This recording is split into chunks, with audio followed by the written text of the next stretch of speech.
DKI Jakarta putaran kedua tahun 2017.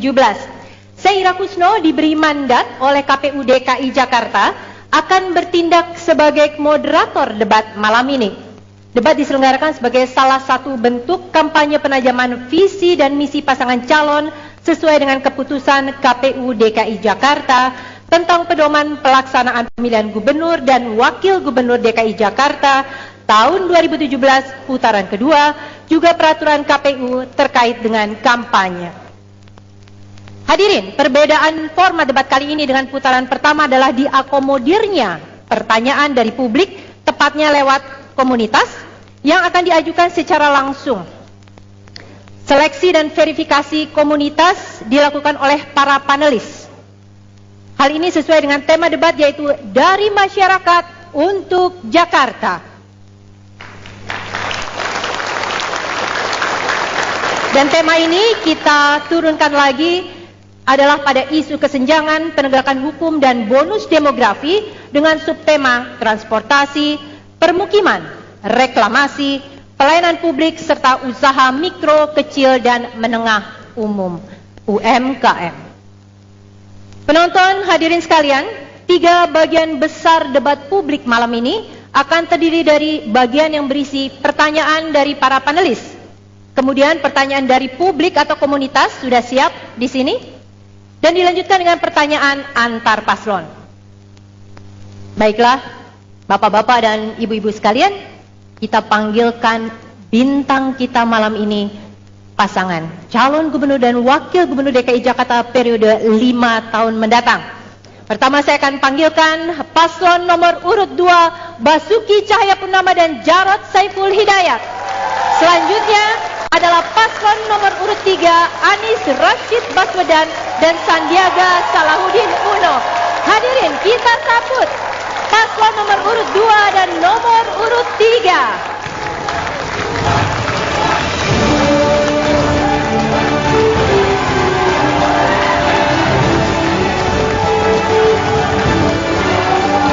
Hadirin, kami persilakan untuk berdiri. Para paslon tetap di sini. Saya sebenarnya ingin salaman, tapi saya sudah janji sama KPUD nggak boleh salaman. Kalaupun salaman nanti terpaksa saya tidak akan cerita apa yang saya rasakan. Jadi kita akan menyanyikan lagu Indonesia Raya. Saya minta hadirin untuk berdiri.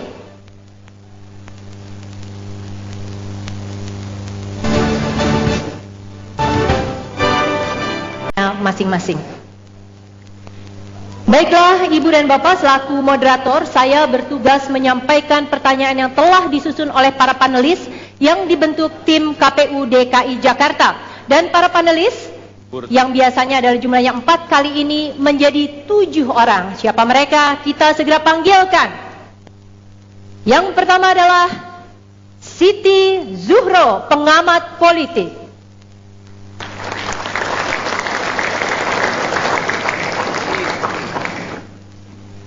Priyono Cipto Herianto, ekonom.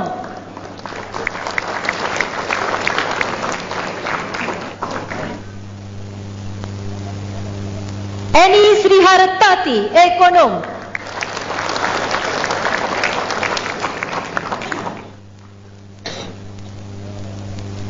Gun-Gun Herianto, ahli komunikasi politik.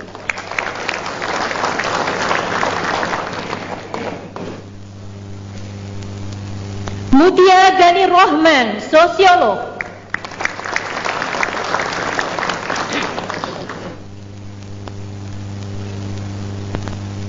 Yayat Supriyatna, ahli tata kota dan wilayah.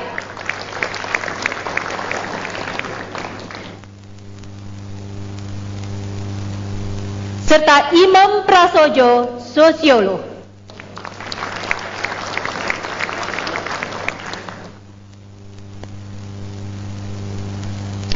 Baiklah, bapak-bapak dan ibu-ibu sekalian, tadi saya sudah sampaikan bahwa format debat kita kali ini berbeda karena kita akan punya publik, representasi komunitas yang akan bertanya langsung kepada para paslon, dan mereka sudah hadir di sini. Siapa saja mereka? Saya langsung perkenalkan. Yang paling dekat dengan saya ini adalah komunitas dari UMKM. Silakan berdiri.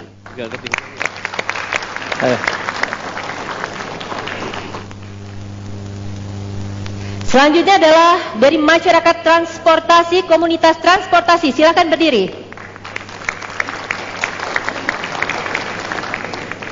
Kita lanjut kepada komunitas permukiman dan rumah susun. Silakan.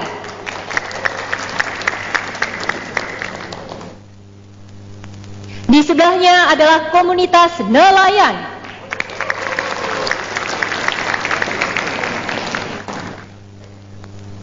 Dan kami juga punya komunitas pendidikan serta komunitas disabilitas. Silakan berdiri atau melambaikan tangan.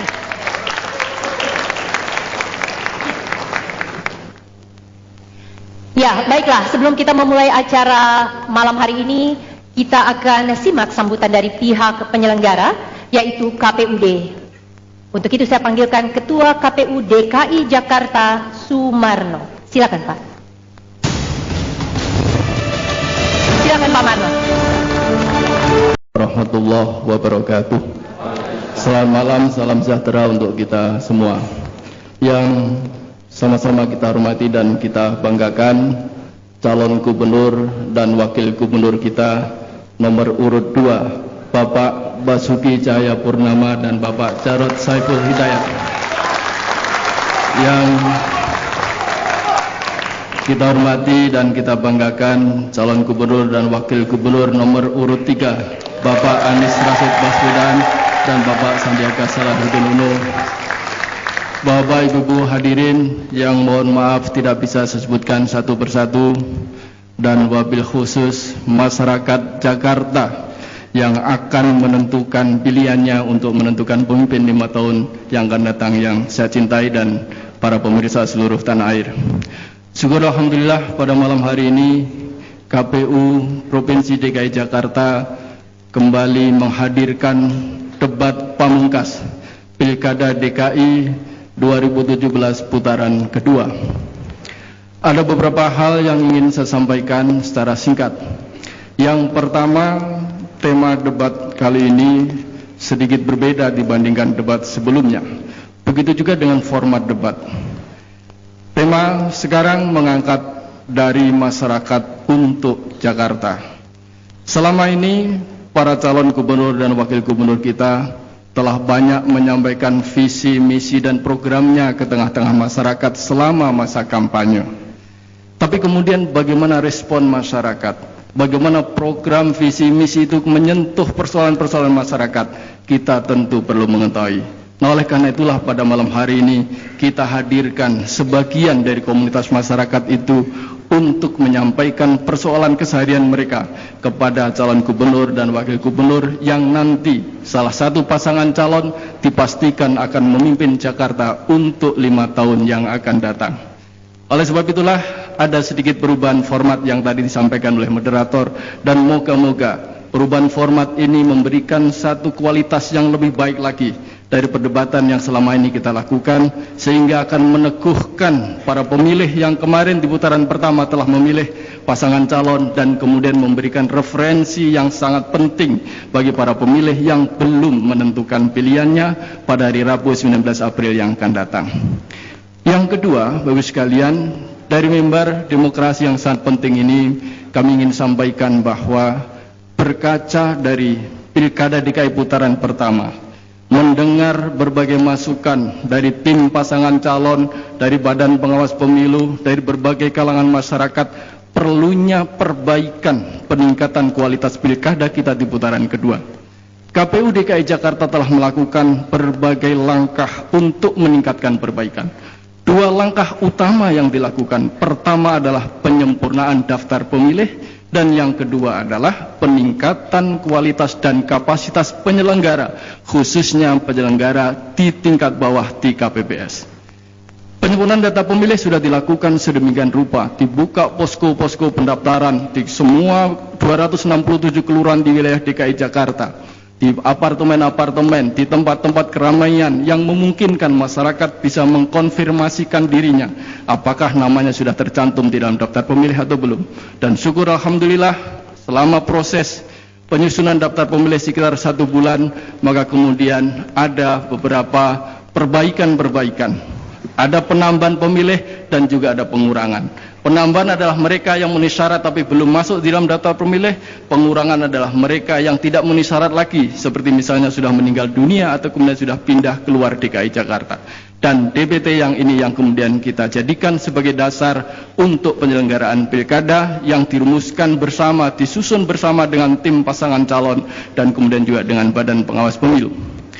Kemudian juga yang penting juga yang perlu kami kabarkan adalah kami juga melakukan peningkatan kapasitas kepada para penyelenggara khususnya di bawah. Berbagai prosedur pemungutan suara yang kemarin menimbulkan masalah di putaran pertama sudah dilakukan perbaikan-perbaikan. Kepada para petugas juga begitu diberikan bimbingan teknis yang sangat intens kepada mereka sehingga nantinya mereka kemudian tidak akan terjadi kesalahan-kesalahan lagi. Walaupun tentu saja sebagian besar dari mereka sudah sangat keras bekerja untuk menghadirkan pemungutan suara yang lebih baik lagi. Kemudian yang ketiga, Bapak Ibu sekalian yang saya hormati, keinginan kita mewujudkan pilkada yang demokratis, pilkada yang jujur, adil dan damai, tentu saja ini menjadi keinginan kita bersama.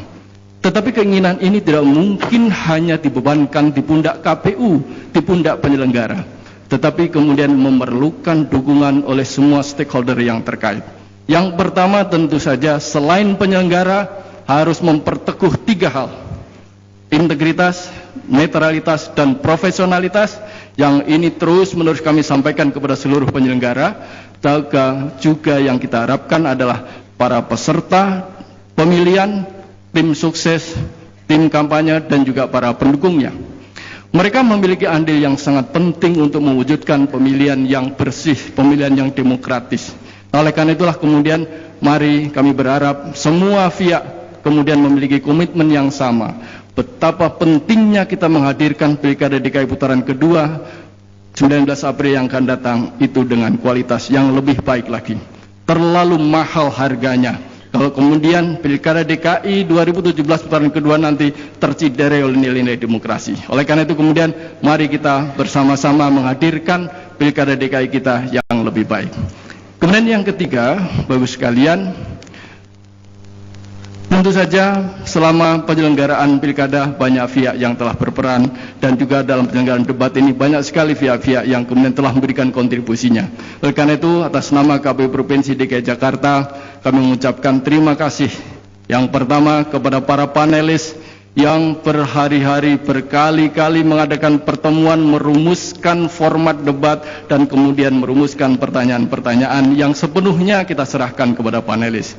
Kemudian juga kepada para komunitas yang hadir pada kesempatan hari ini. Para panelis telah melakukan seleksi sedemikian rupa terkait dengan netralitas dan tidak adanya afiliasi para komunitas yang hadir pada kesempatan hari ini. Oleh karena itu, tentu hal ini menjadi sangat penting bagi kita untuk memastikan penyelenggaraan pilkada, penyelenggaraan debat pada malam hari ini menjadi lebih baik dan lebih menarik lagi. Ucapan terima kasih juga sampaikan kepada seluruh jajaran penyelenggara, kepada KPU Kabupaten Kota, PPK, PPS, dan tentu saja KPPS. Di tangan Anda semua Pilkada DKI dipertaruhkan. Oleh karena itu kami berharap mari kita semua bekerja sama memastikan seluruh prosedur, seluruh regulasi yang ada kita taati, kita patuhi sehingga kemudian Pilkada DKI putaran kedua nanti menjadi lebih baik. Dan terakhir, saya menghimbau kepada seluruh masyarakat Jakarta, ingat hari Rabu 19 April 2017. Ayo datang ke TPS, ayo memilih untuk Jakarta. Sekian, terima kasih. Bila taufiq walhidayah. Wassalamualaikum warahmatullahi wabarakatuh. Terima kasih Pak Sumarno. Hadirin dan penonton, kini kita simak terlebih dahulu tata tertib debat Pilkada DKI Jakarta putaran yang kedua. Ini khususnya untuk para paslon dan juga untuk para pendukung. Dan para paslon, kini kita akan segera masuk pada acara inti. Dan inilah debat publik pemilihan Kepala Daerah DKI Jakarta putaran kedua tahun 2017 dari masyarakat untuk Jakarta.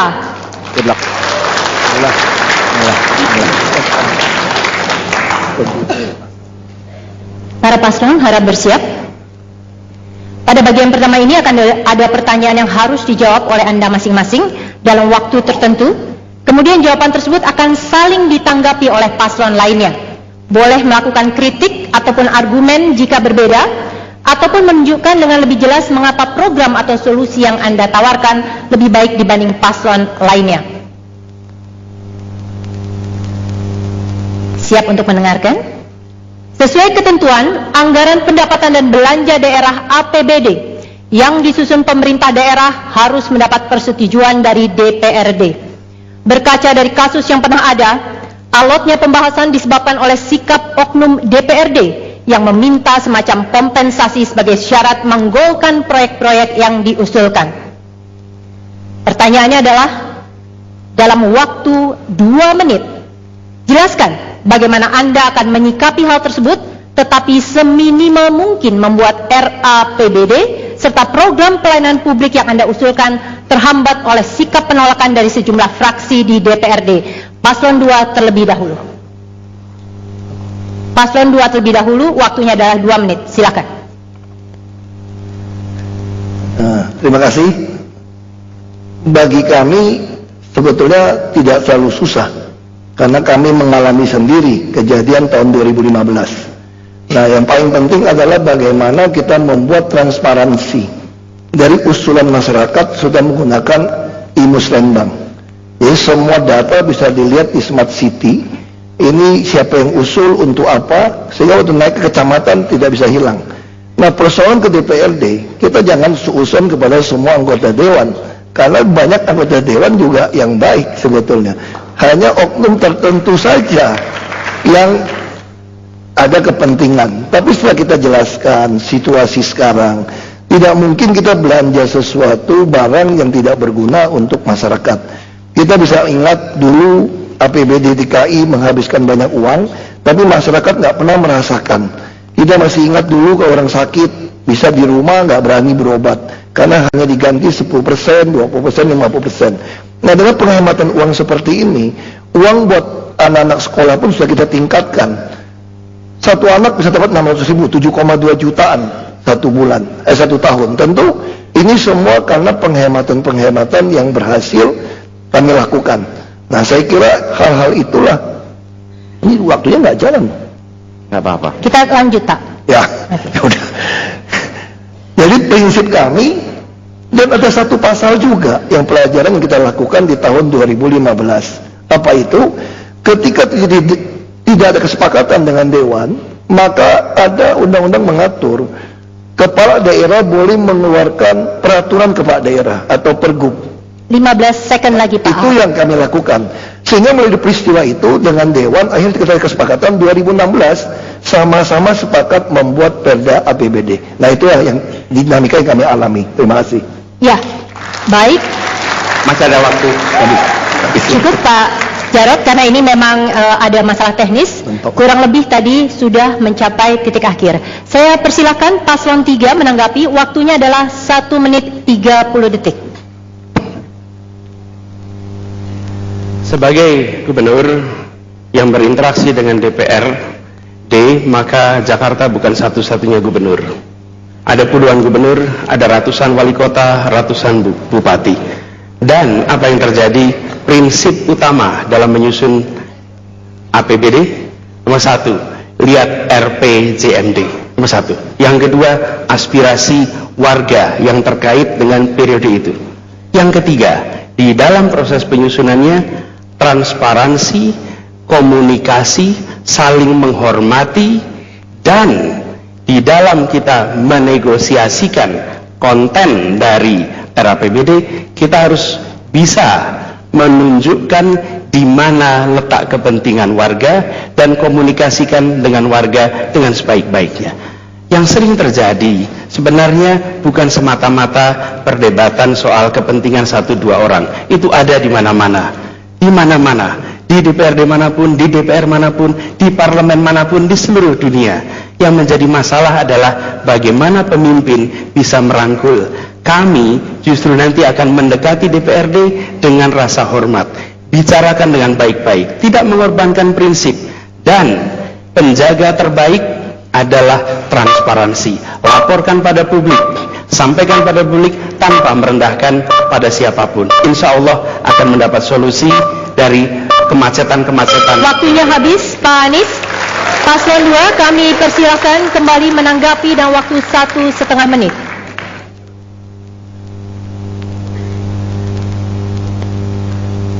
Kita sudah sepakati bersama bahwa sistem penganggaran kita itu harus transparan dengan menggunakan teknologi elektronik. Untuk apa? Untuk menjamin dan membangun pemerintahan yang bersih dan bebas dari korupsi. APBD itu adalah uangnya rakyat.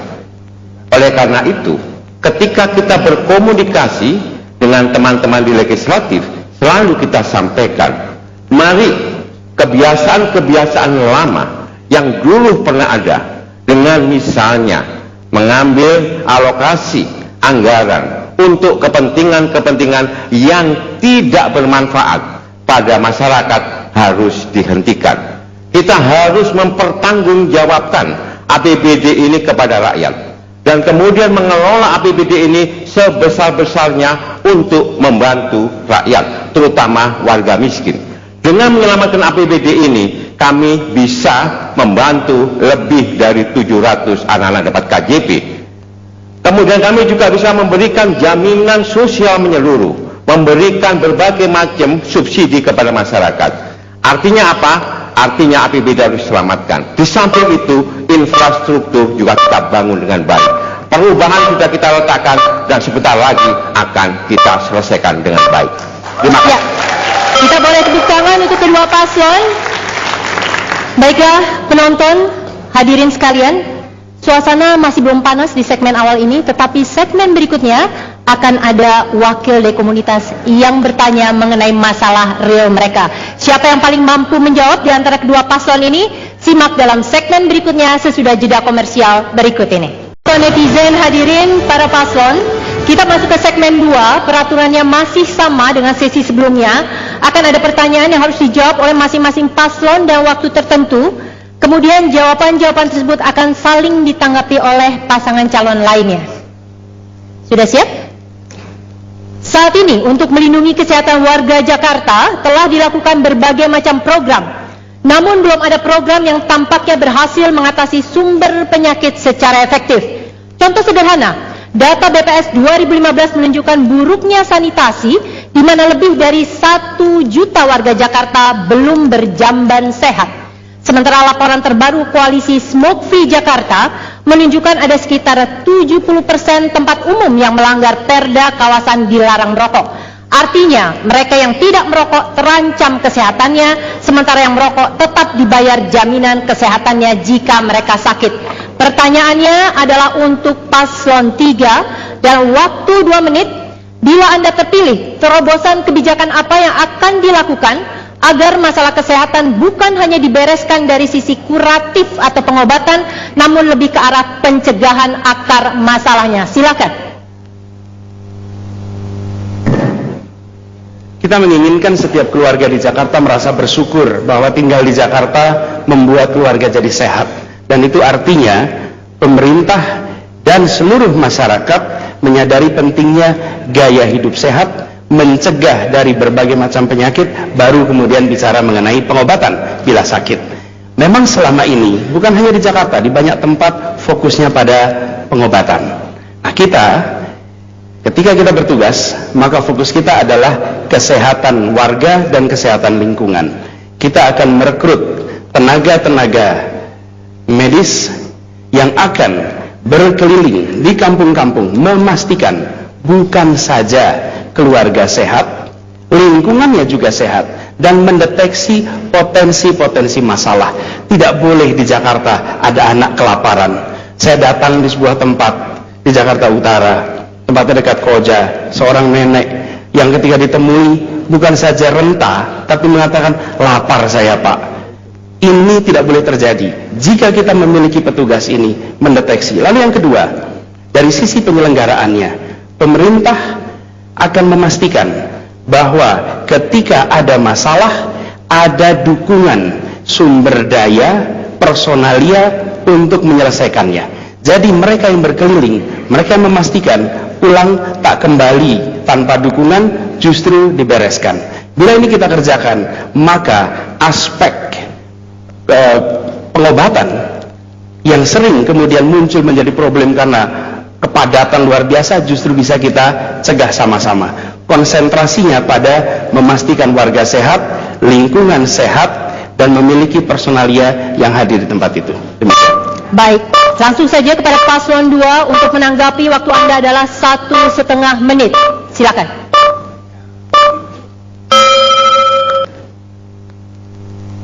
Program yang sudah kita kerjakan adalah ketuk pintu layani dengan hati. Puskesmas sebagai garis terdepan layanan kesehatan harus menekankan kepada aspek preventif dan promotif. Setiap saat para petugas-petugas ini akan datang ke rumah-rumah warga untuk mengecek kesehatannya. Apakah ada TBC, apakah ada penyakit diare dan sebagainya dan sebagainya. Satu, ketuk pintu layani dengan hati. Dengan hati betul-betul. Yang kedua adalah dengan membangun sanitasi yang baik melalui program bedah rumah. Bedah rumah kita sekaligus dengan sanitasi yang baik. Yang nomor 3 yang kita lakukan adalah dengan mengefektifkan PKK dan Dasawisma untuk memberikan penyuluhan, penerangan kepada masyarakat yang rentan terhadap penyakit-penyakit menular. Kegiatan ini sudah kita lakukan dan sekarang kami mempunyai data yang valid tentang keluarga-keluarga seperti ini. Dengan cara seperti itu akan memudahkan kami untuk melayani warga apabila terkena penyakit ataupun meningkatkan kualitas derajat kesehatan mereka. Ini kita lakukan terus-menerus. Dan yang terakhir, dengan membangun RPTRA, ruang terbuka ramah anak di masing-masing wilayah. Setiap RW nanti akan kita bangun RPTRA, terutama yang padat penduduknya. Terima kasih. Ya, langsung saja dari paslon 3, silakan kembali ditanggapi dalam waktu 1,5 menit. Nama programnya OKOCare. Kita sudah mengidentifikasi lebih dari 100.000 peserta baksos yang kita datangi di seluruh wilayah Jakarta. Kita melihat dari 8,4 triliun dana untuk program kesehatan lebih banyak ke kuratif. Kita ingin ubah paling tidak 2 kali lipat sekarang menuju ke promotif preventif. Program OKOCare akan memastikan pola hidup sehat. Saya membawa contoh Ibu Dahlia Alwi yang mempromosikan gaya hidup sehat dengan makan makanan sehat. Makan makanan yang sehat, dan dengan program OKOC dia bisa mengembangkan usahanya. Selain itu kita harus mulai belajar berolahraga yang rutin, lari, senam. Ibu-ibu saya senam di berbagai tempat, menunjukkan bahwa kalau kita bergaya hidup sehat, insya Allah biaya nanti kesehatan akan menurun. Karena kalau kita memiliki semangat untuk pola hidup sehat, kita akan mampu untuk mengurangi biaya-biaya yang sekarang tidak akan sustainable, tidak akan berkelanjutan. Karena kalau banyak sekali sakit yang diakibatkan oleh sakit jantung karena pola hidup, diabetes dan lain sebagainya, akan membahayakan pembiayaan universal healthcare bagi kita semua. Mari kita berpola hidup sehat dengan OKOCare. Oke, baik. Kita boleh tepuk tangan semuanya dari pendukung paslon 2, paslon 3. Ini adalah akhir dari sesi di mana pertanyaan berasal dari panelis, dan kita akan masuk kepada bagian selanjutnya, yaitu pertanyaan dari komunitas. Sebelum itu saya minta aplaus yang meriah untuk paslon 2 dan paslon 3. Baik, sebelum saya panggilkan wakil dari komunitas, saya bacakan dulu peraturan untuk bagian ini.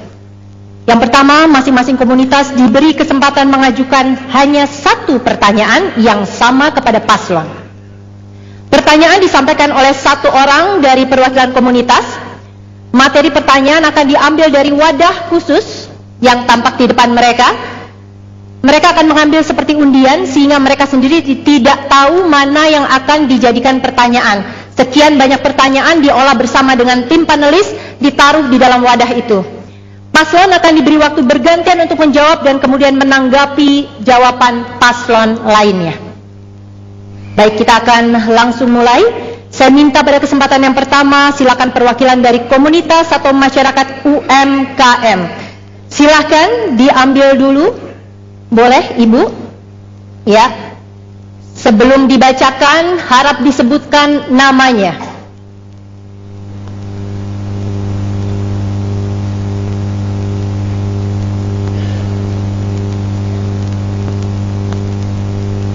Nama saya Hermawati Setiorini.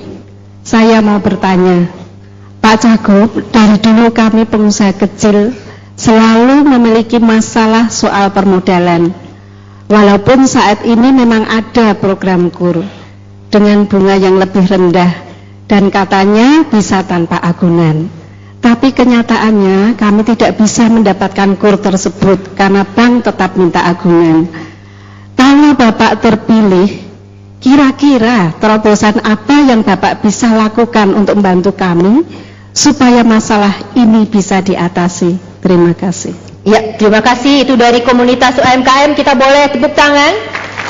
Langsung saja dijawab oleh paslon 2 terlebih dahulu, waktunya 1,5 menit. Ya, terima kasih Bapak Ibu dari UMKM. Mungkin Bapak Ibu ingat 2 tahun terakhir Fresh dan Gencar memaksa semua pelaku usaha membuka rekening bank. Kenapa kami minta buka rekening bank? Ini dalam rangka untuk mempelajari arus kas usahanya. Kadang-kadang UMKM minta kredit, dia tidak pernah mempunyai arus kas perbankan, sehingga kita tidak tahu dia kebutuhannya berapa. Pemberian kredit ini kami menyediakan 1 triliun 1 tahun. Ternyata kami hanya mampu menyalurkan 300 miliar per tahun. Kenapa? Bukan soal jaminan. Khusus yang dagang di pasar kami malah lebih enak. Maka kami mendorong semua orang punya rekening bank. Nah, apa yang harus lakukan? Kami juga mulai membebaskan BPHTB. Kami ingin semua aset Bapak Ibu memiliki sertifikat tanpa membayar pajak BPHTB. Kalau di atas 2 miliar boleh ditangguhkan. Untuk apa? Ini juga sebagai permodalan. Tapi bagi kami memberikan kredit bukan soal jaminan sebetulnya, tapi soal arus kas Bapak Ibu, usaha Bapak Ibu. Kami juga menawarkan malahan yang baru adalah 80-20. Di tempat Erpetra kami sudah membuat pupuk, ada pusat pengembangan usaha kecil. Ini juga intinya apa? Kami ingin semurah mungkin. Bagi hasilnya 80, untuk yang berhasil kami 20. Tetapi syarat yang kami minta, tolong uangnya semua dimasukkan ke bank. Yang paling penting bagi kami memberikan kredit adalah arus kas. Terima kasih. Pak Basuki, waktunya habis. Saya langsung beri kesempatan kepada paslon 3 1,5 menit juga untuk menjawab. Apakah Pak Sandi ingin dibacakan lagi pertanyaannya? Sudah. Sudah cukup. Silakan 1,5 menit. Terima kasih Bu Hermawati. Alhamdulillah hampir 15 tahun lebih saya mendalami pemberdayaan UMKM. Ada 3 masalah utama. Pertama, lahan usaha. Banyak sekali UMKM yang tidak memiliki kepastian lahan usaha. Kami punya program OKOC yang memastikan garasi inovasi dan lahan usaha untuk para UMKM. Kedua adalah masalah pemasaran. Alhamdulillah dengan jaringan OKOC kami sudah bisa menghadirkan OKOC Mart. Ini adalah bukti bahwa dengan pemasaran yang berjejaring, insya Allah kita bisa berpihak kepada para pedagang kecil. Kita hadirkan sistem pemasarannya. Ketiga, Bu Hermawati bercerita tentang permodalan. Saya kebetulan di bidang usaha, keuangan, dan permodalan. Saya mengerti pengusaha itu dipersulit untuk mendapatkan permodalan. Oleh karena itu, program OKOC yang kami dorong, kami adalah melihat bagaimana memberikan kredit khusus untuk perempuan. Kredit khusus untuk perempuan kita berikan tanpa jaminan dan kita berikan pendampingan mentoring. Saya yakin akan lahir ibu-ibu Wilda baru dari Bank Sampah Cyber, Ibu Tony yang baru, Ibu Winda dari Umi Clean, lahir karena dengan program OKOC kita akan hadirkan solusi masalah permodalan untuk UMKM kita yang berpihak. Ya. Ditahan dulu dari paslon 3. Paslon 2 dan paslon 3 harap saling menanggapi. Jadi yang dieksplorasi dalam hal ini adalah bagaimana pihak lawan Anda menyampaikan jawaban. Jadi bukan dieksplorasi jawaban sendiri, tapi bagaimana tanggapannya atas jawaban yang diberikan oleh pihak lawan Anda. Untuk itu saya beri kesempatan kepada paslon 2 menanggapi jawaban yang diberikan paslon 3. Waktunya 1 menit. Silakan. Terima kasih. Yang saya baca kemarin untuk membuat OKOC Mart itu membutuhkan dana 200 juta rupiah. Bagaimana UMKM bisa mendapatkan dana 200 juta rupiah itu? Oleh karena itu, kami lebih memberikan kewenangan, memberikan dana kepada UMKM dengan bagi hasil. Kami tidak bisa menyediakan anggaran 200 juta untuk satu OKOC Mart. Tapi kami dorong pengusaha-pengusaha kecil untuk mendapatkan barang yang dengan harga murah sebagai distributor. Dan ini sudah dilakukan misalnya di RPtra dengan ada PKK Mart. Dengan cara seperti itu maka masyarakat sekitar akan mendapatkan keuntungan serta harga yang murah. Terima kasih. Ya, baik. Saya beri kesempatan kepada paslon 3. Silakan menanggapi jawaban yang disampaikan oleh paslon 2. Waktunya 1 menit. Terima kasih Pak Jarod. Berkat pertanyaan Pak Jarod yang mempertanyakan apakah kami bisa menghadirkan kebijakan yang berpihak kepada UMKM, kami meluncurkan program OKOC bulan Desember. Alhamdulillah per hari ini kita sudah mendekati 12.000 peserta OKOC di seluruh Jakarta. Dan kami melihat untuk OKOC Mart, pertama Ibu Lilis, seorang penderita lupus. Ibu Lilis datang, Pak saya punya ide ini, berapa modalnya? Modalnya sekitar 200 juta Pak, karena ini kontainer dan bisa dipindah-pindahkan di rumah. Saya bilang, begini Bu Lilis, saya nggak bisa janji banyak karena ini masih dalam taraf penjajakan, tapi saya coba lempar ke jejaring OKOC. Sekarang sudah ada 12.000. Kalau 200 juta itu kita bisa bagi, dari 200 aja yang ikut cuma 1 juta Pak. Alhamdulillah berkat Pak Jarod memprovokasi kita berhasil menghadirkan solusi untuk UMKM dan Ibu Hermawati insya Allah bisa mendapatkan modal. Waktunya habis Pak Sandi. Baik, hadirin para paslon dan juga penonton dimanapun Anda berada, masih ada 3 komunitas lagi yang akan menyampaikan pertanyaan secara langsung kepada para paslon, Cagup dan Cawagup DKI Jakarta tentang permasalahan yang mereka hadapi. Kami segera kembali sesudah jeda komersial berikut ini. Baik, hadirin, kita langsung masuk kepada komunitas kedua, yaitu perwakilan dari masyarakat transportasi. Untuk itu saya minta berdiri, silahkan diambil dulu pertanyaannya dan disebutkan namanya.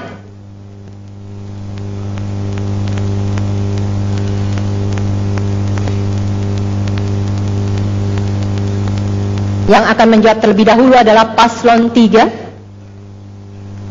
Assalamualaikum warahmatullahi wabarakatuh. Waalaikumsalam. Nama saya Daryono. Saya ingin memberikan pertanyaan kepada 2 paslon, yaitu terkait dengan transportasi di DKI. Mohon sabar, saya buka dulu Pak.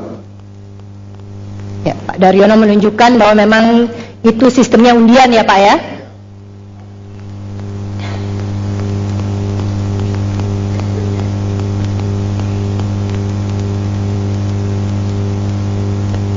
Pak, sekarang masih banyak warga yang penghasilan di bawah UMP. Jadi mahalnya ongkos transportasi membuat mereka kesulitan. Katanya ada yang merencanakan tarif Rp 5.000 untuk semua angkutan gabungan. Terus tarif Transjakarta 3.500. Sementara online banyak menawarkan bonus potongan. Apakah dimungkinkan tarif yang lebih murah atau digratiskan sekalian Pak untuk membantu warga yang kurang mampu dan tertarik naik angkutan umum? Monggo. Jadi Pak Daryono tadi kata-katanya adalah apakah mungkin digratiskan saja termasuk. Cukup jelas paslon 3? Silakan, waktunya adalah 1,5 menit. Matur nuwun Pak Daryono. Jadi ketika kita bicara tentang transportasi, lebih dari 30% biaya hidup seringkali dialokasikan untuk transportasi di Jakarta. Ini mahal. Karena itu kita akan mengintegrasikan dalam konsep transportasi yang kita sebut dengan OKO-Trip. OKO-Trip. Kenapa ini kita lakukan? Kita ingin seluruh mode transportasi di Jakarta tersambungkan, dari mikrobis, kemudian bis menengah, sampai BRT, kemudian LRT maupun MRT dalam satu sistem. Hari ini belum, hari ini masih jalan sendiri. Satu integrasi, dan integrasikan itu komponennya apa? Satu adalah biayanya terintegrasi 5.000 semuanya, termasuk dari Kepulauan Seribu. Ketika mereka datang ke Jakarta, maka tiket yang dipakai untuk kapal langsung bisa dipakai untuk seluruhnya. Yang kedua adalah manajemennya dibuat terintegrasi. Yang ketiga, yang tidak kalah penting, kesejahteraan dari penyelenggara seperti bapak-bapak ini. Kesejahteraannya harus terjamin, karena itu subsidi yang kita berikan bukan hanya untuk Transjakarta, tetapi diberikan untuk keseluruhan sistem transportasi di Jakarta. Kalau hari ini yang banyak menerima Transjakarta, dengan begitu maka biayanya murah, bisa kemana saja, nyaman, dan pemerintah menanggung ongkosnya. Terima kasih. Pak Anies, cukup? Baik, kita langsung saja beri kesempatan kepada paslon 2 untuk menjawab pertanyaan dari komunitas tersebut. Apakah perlu dibacakan lagi? Tidak perlu, silakan. Pak, terima kasih Pak Daryono. Ini mewakili komunitas yang pakai transportasi. Nah, itulah kenapa kami sejak 2 tahun yang lalu memaksa warga Jakarta menggunakan e-tiket. Misalnya dulu orang dari Manggarai mau ke Blok M itu 4 kali naik bus. Nah, dengan ada tiket kami mulai tahu orang ini naik ke situ, mas sekarang 1 kali naik bus. Sama juga sebetulnya ketika orang mau ke Blok M, ada beberapa rute yang sudah kami ubah juga. Jadi intinya memang di e-ticketing. Nah, perlu saya sampaikan pada Pak Daryono dan teman-teman, kami sebenarnya sudah menggratiskan Pak sejak tahun yang lalu naik bus. Jadi kalau Bapak Ibu punya gaji UMP, tinggal lapor di Bank DKI penerimaan gajinya, maka otomatis Bank DKI memberikan gratis. Sekarang para marbot yang tinggal di rumah susun, anak-anak, semua sudah gratis. Ini bagian dari kami menopang supaya biaya hidup mereka transportnya murah. Hanya memang busnya perlu kami tambah. Rute kami sudah tambah 100 lebih rute yang langsung tujuan ke sampai kemana. Jadi ini penting. Kenapa kita dorong dengan e-ticketing? Sekarang lansia malahan yang tidak mampu bisa kami jemput dengan Transjakarta Care. Kami punya 26 unit. Jadi orang kalau pakai kursi roda pengen dijemput, nggak punya uang ke rumah sakit, tinggal telepon 1 hari sebelumnya, kami datang, kami jemput, kami urusin. Jadi sebenarnya kalau gratis itu sudah lakukan. Integrasi tentu harus integrasi. Karena sudah integrasi MRT, LRT juga. Ke depan pasti. Ya, Pak Basuki, cukup. Langsung kepada paslon 3, harap menanggapi jawaban dari paslon 2 atas pertanyaan tersebut. Silakan, waktunya adalah 1 menit. Ketika kita mengatakan akan mengintegrasikan, maka kita melihat mobilitas penduduk, dan terakhir studi dilakukan itu tahun 2007, sudah 10 tahun yang lalu. Konsekuensinya, cara kita mengatur rute hari ini tidak mencerminkan kebutuhan warga. Karena itu kita integrasikan dan rutenya disesuaikan dengan kebutuhan mobilitas warga di Jakarta. Yang kedua yang tidak kalah penting, kita malah akan mengajak lebih jauh dari penyedia transportasi online untuk juga terlibat, terutama di fase di mana kita membangun integrasi itu. Karena itu perlu proses, perlu waktu. Di fase itu integrasi dengan penyedia online akan kita lakukan. Lalu yang ketiga yang tidak kalah penting, kita akan memastikan proses ini tidak top down tapi bottom up. Teman-teman penyelenggara selama ini minim diajak, kami akan undang terlibat. Anda bantu rumuskan rutenya, prosesnya. Pak Anies, cukup sampai di sana, dan kita langsung saja beri waktu kepada paslon 2 menanggapi jawaban yang disampaikan paslon 3. Waktunya 1 menit. Silakan. Kadang-kadang saya juga heran juga, kami dianggap tidak bottom up. Sebetulnya ketika Anda menggunakan tiket menempel waktu keluar, itulah bottom up yang kita lakukan. Kami tahu persis Anda sampai kemana. Misal dulu Kampung Rambutan ke Blok M 3 kali naik bus. Kenapa kami tahu banyak penumpang pengen Kampung Rambutan langsung Blok M? Karena dia TED. Jadi ini 1 juta lebih penumpang, ini belasan juta, tentu butuh data. Makanya kami dengan pola seperti ini jadi data. Kami akan terus membuat rute-rute yang baik. Busnya kami kelas dunia semua.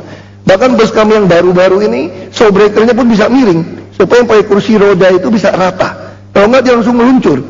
Dan lantainya pun nggak mungkin jatuh. Sekarang kita pun mengurangi 20% kapasitas kursi, supaya bisa hadap ke depan.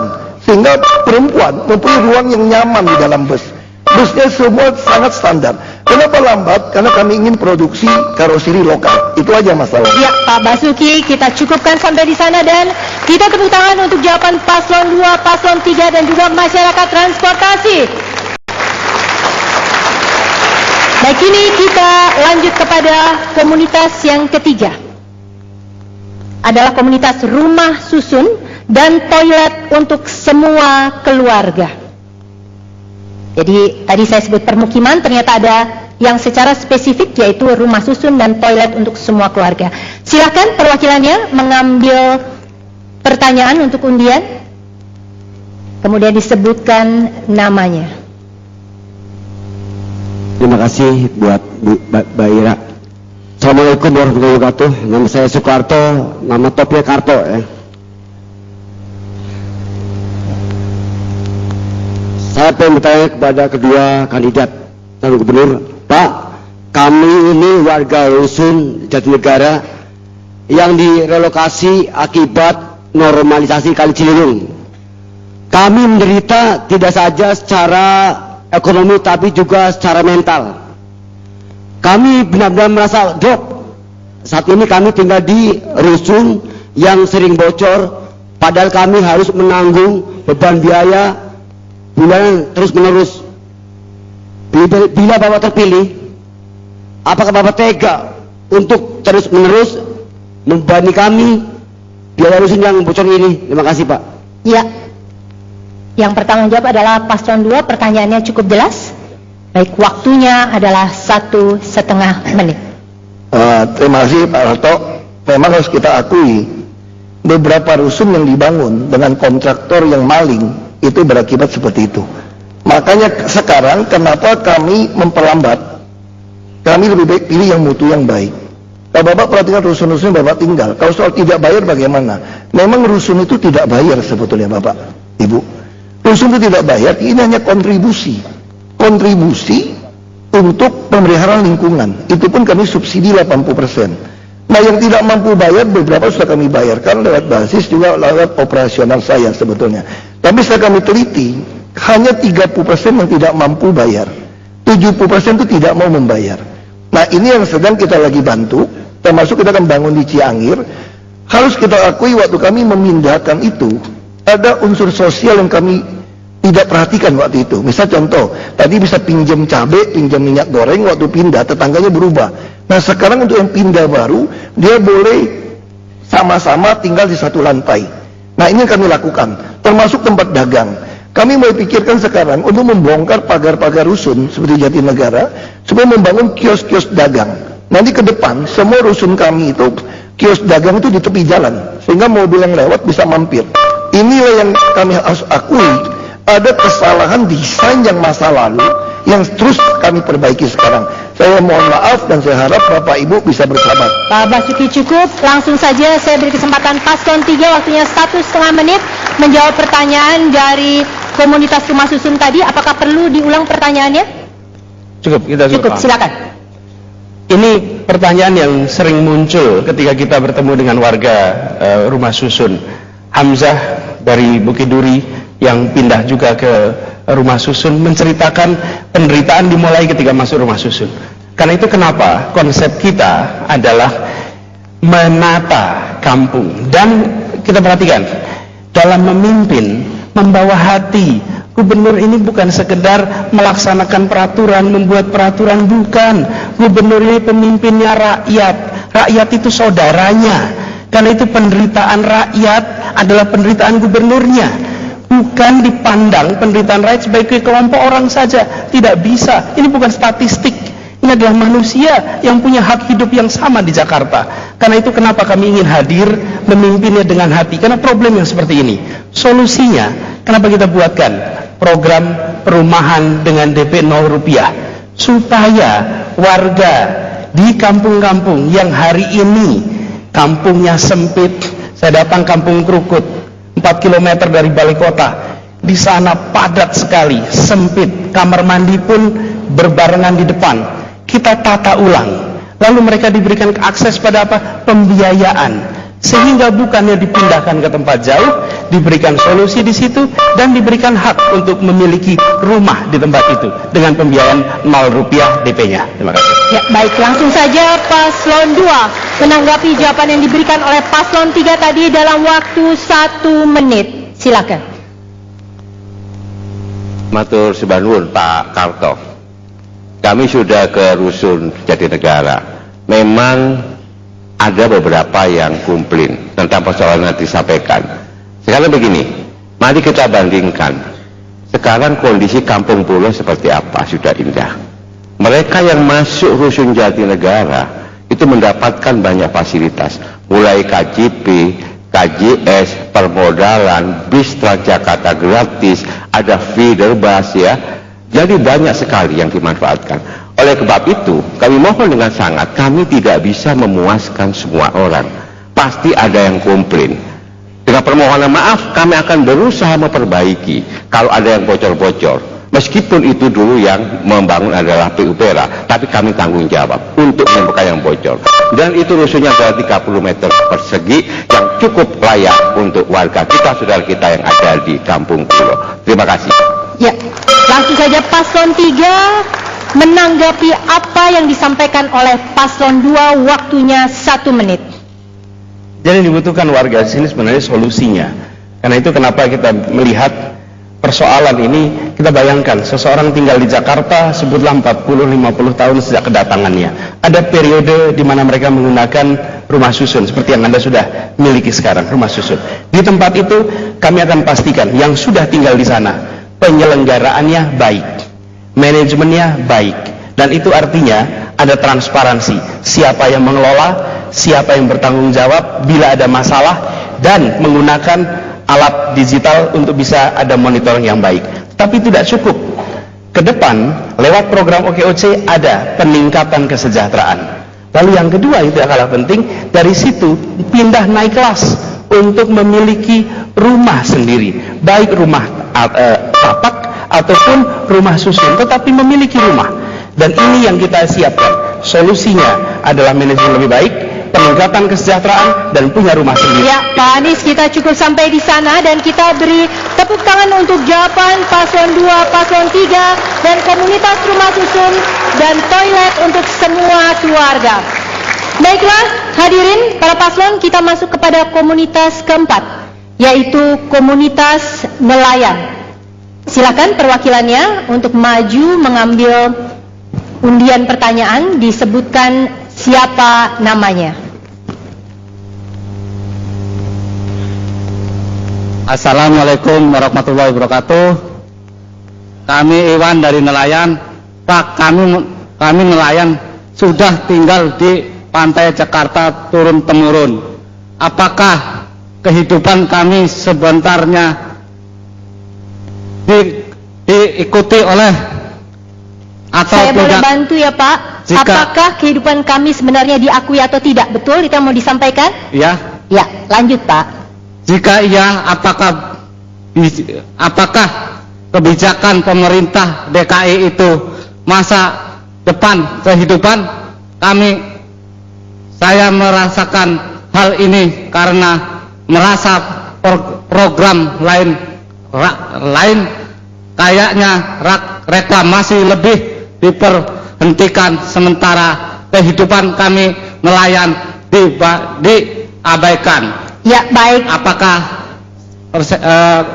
kedua gubernur akan memperbaiki kehidupan nelayan dan akan mensejahterakan nelayan, dan apakah mau menghentikan reklamasi atau kesejahteraan nelayan? Tolong diperhatikan itu. Ya, baik. Ya, terima kasih. Saya akan ulang pertanyaannya supaya lebih jelas.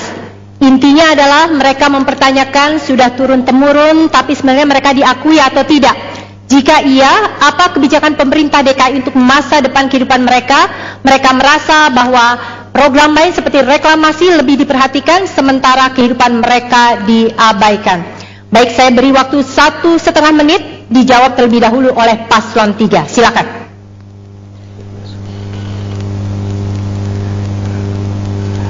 Ada 12.000 nelayan sekurang-kurangnya di Jakarta. Sayangnya dalam Jakarta, dalam angka statistik itu tidak ada profesi nelayan di situ. Karena itu kami akan memastikan bahwa nelayan di Jakarta meningkat kesejahteraannya, dan salah satu caranya mengapa kita menolak reklamasi, karena reklamasi itu justru memberikan dampak yang amat buruk kepada para nelayan kita. Selain itu memberikan dampak kepada pengelolaan lingkungan. Kita tahu betapa ada 13 sungai yang mengalir ke Teluk Jakarta, dan hadirnya reklamasi di sana konsekuensinya pada kita semua yang ada di ruangan ini, banjir akan menjadi fenomena rutin bagi kita karena air yang mengalir justru dihadapkan dengan reklamasi. Dan yang ketiga, terkait dengan para nelayan, kita akan memastikan program peningkatan kewirausahaan untuk nelayan dilakukan secara intensif. Kita akan latih, kita akan berikan modal termasuk fasilitas perkapalan sehingga para nelayan di Jakarta bisa merasakan manfaat mencari pencaharian di Teluk Jakarta di sekitar Kepulauan Seribu. Ini yang sekarang terlewatkan. Kalau kita masuk di Kepulauan Seribu saja, pelatihan, pendidikan untuk para nelayan dan keluarga nelayan amat minim. Di sana kita akan kembangkan SMK untuk perikanan, dan para nelayan dilatih sehingga bisa lebih produktif dalam mereka melaksanakan. Waktunya habis. Saya beri kesempatan kepada Paslon 2 untuk menjawab pertanyaan dari komunitas nelayan. Saya sudah bacakan, apakah kemudian perlu diulang?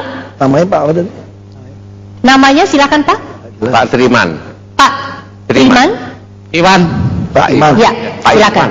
Ya, terima kasih Pak Iman. Saya mau tunjukkan ini adalah nelayan Muara Angke. Rancangannya kami tidak pernah punya niat mengusir nelayan. Ini tematik. Bahkan ada kanal untuk perahu nelayannya. Ini adalah Muara Baru. Pantai Mutiara mengajukan izin memperluas untuk perumahan mewah. Saya tolak. Kami tolak. Kami memperluas justru di sini dapat tanah 10 hektar. Untuk apa? Supaya nelayan ada tempat sandar, termasuk ada tempat penyimpanan ikan, termasuk pengolahan ikan seperti ini jam-jaman. Tapi ini akan dimiliki oleh nelayan. Lalu kita bisa lihat, kita harus menyelesaikan banyak tanggul. Jakarta ini 1,5 meter di bawah muka laut. Kita lagi meninggikan 3,8 meter tanggul. Nah, tanggulnya sedang dikerjakan. Ini adalah tanggul yang kita kerjakan dari Cilincing menuju Tanjung Priok. Ketika tanggul ini jadi, maka ini semua ada tambatan untuk perahu. Dan bagaimana untuk perumahannya?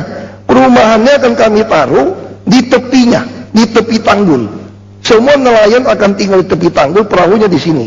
Bahkan kami mulai memikirkan untuk Muara Angke. Kita sedang akan membangun restoran apung supaya ibu-ibu nelayan juga bisa melakukan ini. Restoran yang lama akan kita bongkar. Jadi sebetulnya lapangan bola Angke, desain pengembangan terpadu Muara Angke sudah jadi semua. Ini hubungannya apa dengan pulau reklamasi? Reklamasi itu nelayan pun berhak tinggal di sana karena 50% tanah itu punya DKI. Ya, waktunya habis. Saya minta kepada paslon 3 sekali lagi. Saya ingatkan kepada para paslon, bukan eksplorasi jawaban tetapi menanggapi jawaban dari pasangan calon lawannya. Silahkan, waktunya 1 menit. Pak Iwan, jawaban saya nggak muter-muter. Bapak adalah bagian dari kami. Bapak akan diperhatikan, Bapak akan diberikan solusi untuk Bapak bisa naik kelas. Banyak sekali nelayan-nelayan yang kami temui sekarang mengalami kesulitan. Kami memiliki program yang jelas berpihak kepada nelayan. Kami menolak reklamasi dan menghentikan reklamasi yang ada sekarang karena tidak terbuka dan tidak berkeadilan untuk para nelayan. Kami sudah katakan itu dari putaran pertama dan kami akan konsisten menyatakan bahwa kami berpihak kepada 24.000 lebih nelayan yang ada di pesisir Jakarta. Kami ingin tingkatkan. Saya pernah invest di perusahaan pengolahan ikan. Saya ingin bekerja sama dengan para nelayan agar para nelayan bisa melaut dan tangkapannya bisa lebih baik. Ibu Susi punya program yang baik dan kami akan memiliki kolaborasi dengan Ibu Susi untuk meningkatkan harkat martabat para nelayan. Ya, langsung saja paslon 2. Paslon 2, kita tahan pendukung paslon 3. Baik, paslon 2 silakan menanggapi jawaban yang disampaikan oleh paslon 3, waktunya 1 menit. Pak Iwan dan seluruh komunitas nelayan, saya terima kasih. Pak Iwan dan semuanya adalah bagian dari kita, betul. Karena bagian dari kita, maka tidak layak nelayan hidup dengan rumah-rumah seperti itu. Kami sudah ke sana. Dan kemudian saya sampaikan konsepnya untuk penataan rumah-rumah tersebut, termasuk juga dengan membangun TPI yang memadai. Kita ingin nelayan kita itu betul-betul berdaya, bermartabat, dan anak-anaknya cerdas. Kita ingat betul bahwa anak-anak nelayan diberikan otak yang cerdas karena setiap hari makan ikan. Mereka berhak kehidupan yang lebih baik. Dan jangan sampai meskipun di daerah banjir selalu mereka kebanjiran. Karena apa? Karena tanggulnya bocor. Kami ke Kamal Muara, kami ke Muara Angke, kami berdiskusi dengan rekan-rekan nelayan, dan mereka mengharapkan kehidupan yang lebih baik. Nelayan berhak untuk hidup lebih baik di Teluk Jakarta. Terima kasih. Ya, kita beri aplaus. Ini adalah segmen yang mengakhiri pertanyaan langsung dari publik. Untuk komunitas nelayan kita beri tepuk tangan juga. Baiklah penonton, paslon, hadirin, kita akan masuk kepada segmen berikutnya yang dipastikan akan lebih seru karena kita punya perdebatan antara calon wakil gubernur dan calon gubernur DKI Jakarta. Kami segera kembali sesudah jeda komersial berikut ini. Tetaplah bersama kami. Hadirin penonton, para paslon, kini kita masuk kepada segmen keempat. Dan segmen ini adalah debat antar kandidat dalam bentuk saling berargumen. Jadi debat terbuka, dan untuk pertama kalinya kita akan melihat para calon wakil gubernur melakukan adu argumentasi. Peraturannya agak panjang, harap disimak baik-baik, termasuk juga untuk para pendukung. Yang pertama, masing-masing pasangan calon diberi kesempatan untuk memulai pertanyaan pembuka debat, durasi maksimal 1,5 menit. Kemudian pasangan calon lainnya diberi kesempatan menyampaikan jawaban dalam waktu 1 menit. Kemudian paslon penanya maupun penanggap diberi kesempatan untuk memberikan argumen masing-masing dalam waktu 1 menit, untuk kemudian ditutup oleh paslon penanya dalam durasi hanya 30 detik. Namun demikian, penonton dan juga hadirin di sini, durasi tidak akan kami munculkan. Yang bisa melihat durasi hanya para paslon yang sedang melakukan debat dan saya selaku moderator. Tujuannya apa? Supaya kita semua fokus pada substansi dan esensi debat. Akan ada debat antar calon gubernur dan antar calon wakil gubernur secara terpisah. Dan saya ingatkan, tadi kita sudah berkomitmen, tepuk tangan hanya boleh dilakukan saat debat sudah selesai untuk masing-masing putaran. Saya minta kembali komitmennya pendukung paslon 2. Kita sepakat? Komitmennya mana? Oke, pendukung paslon 3, mana komitmennya? Ya, baik. Untuk kesempatan awal ini akan kami berikan kepada para calon wakil gubernur. Untuk itu silakan bersiap Jarod Saiful Hidayat dan Sandiaga Salahuddin Uno. Depan. Oh, ke depan, siap. Siap. Boleh tepuk tangan? Ya. Silakan menempati tempatnya. Betul, Pak, di situ. Waktunya di sini sudah tahu masing-masing. Saya akan tengahi moderasi kalau memang ada yang lebih. Untuk putaran pertama ini silakan pertanyaan dimulai. Boleh bertanya? Silakan. Pertanyaannya itu 1,5 menit. Pertanyaannya maksimal 1,5 menit. Boleh dipakai seluruhnya, boleh juga tidak. Ada pertanyaan untuk Pak Sandi? Semua jelas ya? Baik. Untuk putaran pertama, silakan pertanyaan dimulai dari calon Wagub Paslon 2, Pak Jarod. Waktunya maksimal 1,5 menit. Silakan. Jangan susah, Pak. Jangan susah. Pak Sandi yang baik. Siap. Wakil gubernur itu tugasnya bukan hanya sekedar ban serep, tapi betul-betul membackup gubernur kita supaya ada satu kesatuan. Ada satu tugas dan tanggung jawab dari wakil gubernur, yaitu di dalam merumuskan dan menyusun KUA PPAS. Bagaimana cara Pak Sandi untuk bisa membantu gubernur di dalam menyusun KUA PPAS tersebut? Langsung saja Pak Sandi. PPAS itu apa, Pak ya? KUA PPAS itu supaya pemirsa di rumah juga tahu. Kebijakan umum anggaran. Bagaimana menyusunnya? Baik, Pak. Terima kasih Pak Jarod, dan saya bersama Pak Anies merupakan pasangan yang alhamdulillah secara solid telah membagi tugas. bagian ekonomi dan infrastruktur, karena saya memiliki pengalamannya, track recordnya, saya akan memfokuskan di bidang ekonomi infrastruktur. Mas Anies tentunya fokusnya ada di institusi dan membangun SDM, manusia, human capital. Kami sepakat bahwa kami merupakan satu kesatuan. Dan untuk masalah anggaran, kebetulan saya dulu mengelola usaha. Dan alhamdulillah usaha yang saya bangun itu bisa maju karena keuangannya sangat-sangat rapih. Dan kami akan memastikan bahwa keuangan kami yang nanti untuk menyusun anggaran tersebut kita rumuskan dengan baik. Dan kita pastikan pada satu saat anggarannya terserap dengan baik. Dan yang terpenting juga memiliki laporan keuangan yang wajar tanpa pengecualian. Silakan. Berbeda pengelolaan anggaran di perusahaan sama di pemerintahan.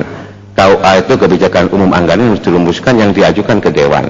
Sedangkan BPAS itu adalah platform pengajuan anggaran sementara yang penjabaran dari KUA tadi. Oleh sebab itu harus kemudian rapat-rapat sama SKPD. Bagaimana Pak Sandi bisa betul-betul menajamkan supaya itu bisa diwujudkan dengan baik. Langsung saja. Bapak punya 30 lebih SKPD. Saya pernah mengelola lebih dari 28 unit. Memang berbeda, tapi konsepnya adalah people management. Konsepnya adalah bagaimana kita mengelola hubungan kita, komunikasi dengan bawahan.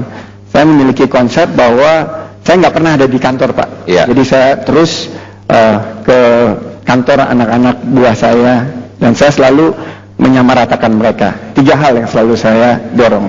Kalau mereka berprestasi, kita apresiasi di depan publik. Ya.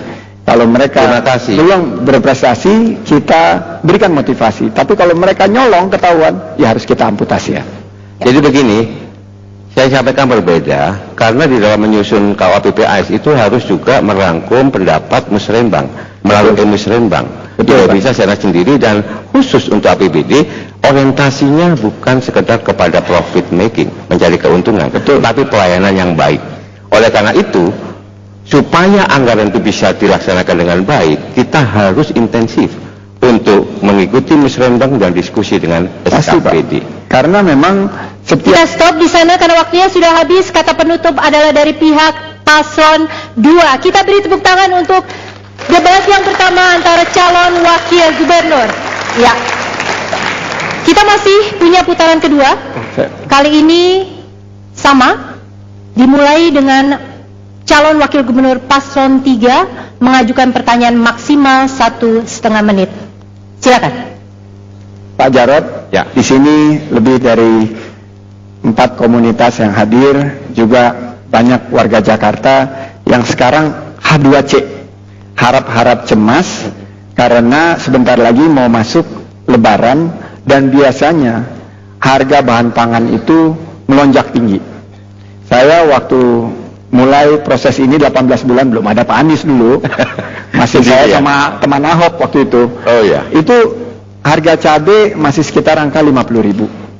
Setelah itu kita lihat harga-harga bahan pokok yang lainnya masih fluktuatif, dan per hari ini pernah mencapai angka 200.000. Warga mengeluh, UMKM mengeluh, komunitas-komunitas mengeluh, warga yang ada di garis batas kesejahteraan mengeluh. Karena Pemprov belum bisa menghadirkan solusi untuk harga yang terjangkau, khususnya harga sembako. Sekarang sudah masuk bulan Rajab, bentar lagi Syaban, Ramadan, akan meningkat lagi. Saya ingin meminta wisdom dari Bapak, karena Bapak dulu pernah menjadi wali kota Blitar, dan sebetulnya Bapak punya kans untuk menjadi gubernur, tapi Bapak menyerahkan kepada Pak Basuki. Terima kasih. Biasa Amin, sekali. amin. Oleh karena itu saya minta Bapak bisa, ada kepeannya ya. Oh ya, siap. Mohon Silakan. Bapak bisa memberikan strateginya. Bisa langsung ditanggapi oleh Pak Jarod. Terima kasih. Satu persoalan yang kemarin itu terjadi adalah melonjaknya harga bawang merah dan cabai. Kami sudah bekerja sama Jawa Tengah untuk bisa mengambil cabai dan bawang merah dengan harga yang memadai. Kemudian kami sudah membangun namanya kontainer pengawet untuk bawang merah dan cabai. Ini bisa bertahan 6 bulan. Dengan cara seperti itu, maka harga bawang dan cabai di Jakarta itu bisa kita stabilisasi. Kemudian kami juga melakukan operasi pasar. Kita punya BUMD, ada food station, kita juga punya Dharma Jaya untuk daging. BUMD kita berusaha untuk menjadi distributor melawan para tengkulak ya, para mafia daging, beras dan sebagainya. Saya yakin bahwa harga itu bisa kita kendalikan dengan sistem seperti itu, Pak Sandi. Terima kasih. Silakan ditanggapi balik. Terima kasih Pak Jarod. Tapi pada kenyataannya itu adalah janji-janji yang selalu disampaikan oleh Pemprov. Kenapa saya bilang Pemprov harus mengambil sebuah inisiatif? Karena yang merasakan itu adalah warga DKI. Mereka mengeluh, terutama UMKM. Penjual nasi uduk begitu harga cabainya meningkat, mereka akan mengeluh. Dan biaya hidup itu semakin meningkat. Harga sembako yang kami pantau sekarang sudah mulai perlahan-lahan naik. Saya bicara kemarin sama teman-teman pengamat ekonomi, dia bilang, Sandi, watch food inflation, harga inflasi dari bahan makanan. Memang kita yang di kelas menengah ke atas nggak merasakannya, tapi warga yang ada di menengah ke bawah mengeluh dan sangat-sangat menantikan solusi. Solusi yang Bapak sampaikan tadi kelihatan enak, bagus banget Pak di sininya. Tapi kenyataannya tidak seperti itu. Cabai malah melonjak. Sekarang gula juga akan melonjak. Jadi menurut saya kita perlu solusi yang lebih dari baik, silakan Pak Jarod menanggapi. Silakan.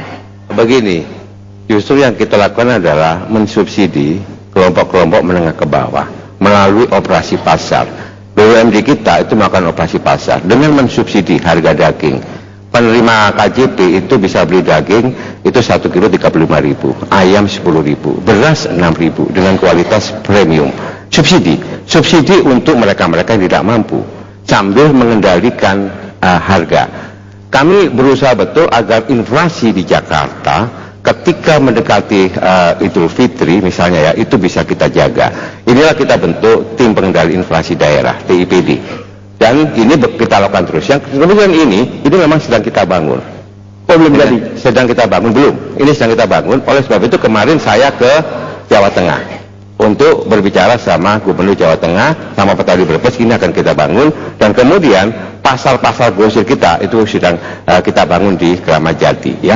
Jadi jangan khawatir, kita bangun. Kita berhenti di sana. Silakan ditanggapi untuk terakhir kalinya oleh pihak paslon 3. Kuncinya adalah memastikan pasokan dari bahan-bahan makanan yang masuk ke Jakarta. Memastikan pasokan itu kita bisa melakukan kemitraan dan kita harus amankan pasokan itu terutama pada saat-saat kita memasuki hari-hari besar. Kedua, penyederhanaan rantai distribusi yang terlalu tertutup dan tidak berkeadilan sehingga UMKM kita dikecilkan oleh kebijakan yang tidak berpihak kepada mereka. Itu jawabannya Pak. Mudah-mudahan Anies Sandi bisa menghadirkan harga yang lebih stabil ke depan. Habis waktunya ya. Baik, kita beri tepuk tangan untuk kedua calon wakil gubernur ini. Ini adalah untuk pertama kalinya kita lihat debat langsung antar calon wakil gubernur DKI Jakarta. Tepuk tangan sekali lagi untuk Pak Jarod Saiful Hidayat dan Pak Sandiaga Salahuddin Uno. Baiklah saudara calon dan juga penonton dimanapun Anda berada, kini kita masuk ke segmen kelima, yaitu segmen puncak debat antar calon gubernur. Polanya masih sama dengan segmen sebelumnya, namun bagi Anda yang mungkin baru bergabung bersama kami sampaikan bahwa pertanyaan muncul dari pasangan calon untuk kemudian harus ditanggapi dan diargumen kembali oleh masing-masing kandidat untuk mempertahankan gagasannya dalam waktu tertentu. Namun demikian, durasi tidak akan kami munculkan bagi Anda penonton maupun yang hadir di studio karena kami ingin Anda fokus pada substansi ataupun esensi debat itu sendiri. Dan khusus untuk debat calon gubernur akan berlangsung selama 4 putaran. Kalau tadi kami memiliki calon wakil gubernur 2 putaran, khusus untuk calon gubernur akan ada 4 putaran. Untuk itu saya persilahkan Pak Basuki dan Pak Anies. Ya, untuk putaran pertama ini pertanyaan akan dimulai dari calon gubernur paslon 3 selama 1,5 menit maksimal, kemudian bisa ditanggapi seperti yang sebelumnya. Silakan, waktu dimulai dari Pak Anies. Terima kasih. Kita tahu Jakarta adalah kota dengan populasi penduduk muda yang cukup banyak, dan kita memiliki satu masalah yang agak serius. Ada 116.000 anak usia 16-18 tahun yang tidak berada di dalam sekolah. Dari lebih dari 420.000 anak usia 16-18, 116.000 di luar sekolah. Ini adalah darurat. Ini bisa menjadi bom waktu. Kenapa? Kalau mereka terus seperti ini, tinggal tunggu saja, pengangguran akan muncul otomatis, masalah-masalah sosial akan muncul, dan yang tidak kalah penting, mereka harus memiliki masa depan. Kita menginginkan agar Jakarta menjadi tempat di mana setiap anak merasa bersyukur. Untung berada di Jakarta, dapat segala macam kesempatan.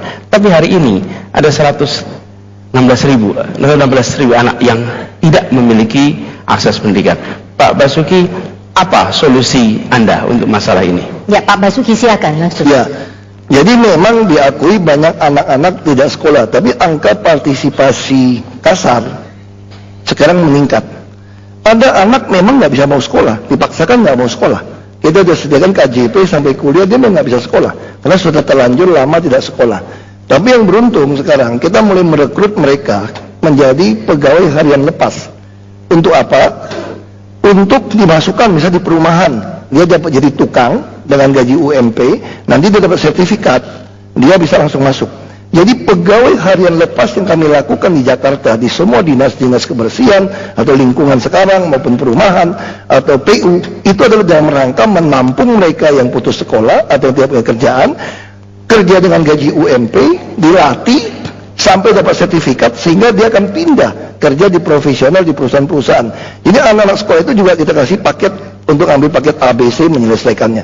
Jadi anak-anak sekolah tidak dibiarkan, tapi tidak bisa memaksa. Pak Basuki cukup, silakan. Ya, jadi Pak Basuki dan saya sama-sama ingin ada solusi untuk mereka. Tapi bedanya Pak Basuki melihat alatnya hanya pemerintah. Kalau saya melihatnya alatnya pemerintah dan civil society dan perusahaan. Saya jelaskan tentang pemerintah. Nomor satu, KJP-nya di kita, KJP Plus bukan hanya untuk anak dalam sekolah, tapi anak usia sekolah yang putus, mereka akan dapat. Sehingga mereka akan bisa memanfaatkan itu untuk kursus dan lain-lain. Kemudian yang kedua, kita akan menggerakkan sektor swasta, sektor civil society untuk mengajak mereka terlibat dalam kegiatannya. Jadi bukan semata-mata mengandalkan dari pemerintah daerah saja. Kenapa? Karena sektor swasta lah yang sebenarnya paling besar di Jakarta. Dan jika kita ada KJP Plus, ada pelatihannya, kemudian ada sektor swastanya, maka anak-anak ini pun akan berinteraksi dengan jauh lebih luas daripada sekedar dengan pemerintah. Ya, Pak Anies, silakan Pak Basuki. Ya, jadi saya juga bingung. Kadang-kadang kita selalu salah pahamkan tidak melibatkan sektor swasta. Begitu dilibatkan, dia bilang saya bela pengusaha. Justru sebetulnya yang dilakukan apa atau enggak? Kenapa butuh sertifikat misalnya itu bangunan? Kalau dia mau kerja di swasta ini kekurangan tenaga kerja terampil untuk bangunan. Tapi satu pihak orang Jakarta enggak pernah dilatih. Kalau minta perusahaan yang melatih mereka berat ongkosnya. Makanya dengan cara yang kami lakukan, masukkan mereka menjadi pegawai harian lepas. Justru melalui praktek kerja di perumahan kita dapat itu, dia akan mencari kerja di swasta. Karena gaji kami kan hanya UMP. Kalau di swasta kamu punya sertifikat masang atap baja ringan, kamu bisa gajinya sampai 3-4 kali UMP.